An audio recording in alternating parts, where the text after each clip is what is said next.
to that I would think is no. The ultimate marketing, if you take the most powerful thing in marketing, the two most powerful things in marketing are, number one, a better idea, something better. That's the most important thing, by far. I mean, if you're thinking you want to make a lot of money, and I gather everybody here does, I've given up, then you've got to spend your time thinking, you know, can I think of a better way of doing something that I'm familiar with or unfamiliar with? That's really what Amazon is about. You know, before you can consider that Amazon are extraordinarily good at all sorts of things like evaluating the long-term value of a customer and so on, you have to say the guy had an idea. The guy had an idea. Then once you've had an idea, your second greatest weapon is what Gary Halbert referred to. You all know the Gary Halbert story, I assume. The starving crowd.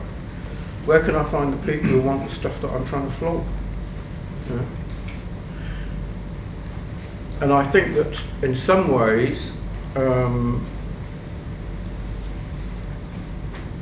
most powerful weapon after that has to be understanding people.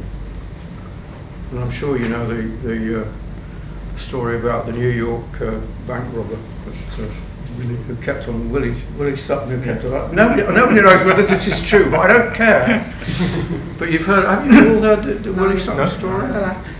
Oh, well, apparently this guy, Willie Sutton, used to keep on robbing banks in the 1930s, 1940s, 1950s, and he was a very, very inefficient and incompetent, like me running a business basically. He was just not very good at it. Yeah? So he kept on being caught, and eventually a New York detective said to him, Willie, why do you keep robbing banks? And Willie said, because that's where the money is. So I would imagine the third most valuable thing is understanding the people who are going to give you the money. But really, there is an implication behind the question, which is direct response, or as the most powerful form of marketing,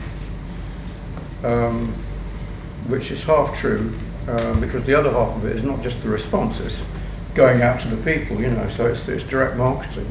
The only reason that the book that I wrote, which has bored people for so long, one reason it did well was because I started writing it because I couldn't find anybody who could explain to me what direct marketing was. And the closest thing I could get was a 2-page diagram of the New York subway.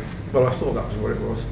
But it's actually this is explaining what direct marketing is. And I said, do you mean to say that I have to look at this thing to understand what I'm doing?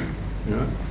The first good definition of advertising was in 1904 by John E. Kennedy, who said that advertising is salesmanship in print.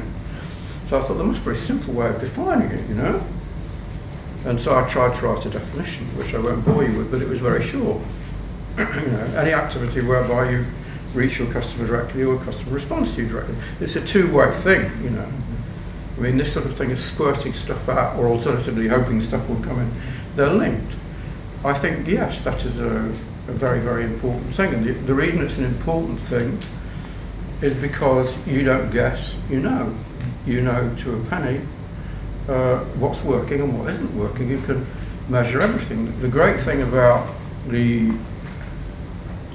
technology initiated largely by Google is that Google is forcing people who are not completely stupid, which unfortunately applies to about 90% of corporate marketers, but that's another subject. It's forcing people to do the right thing.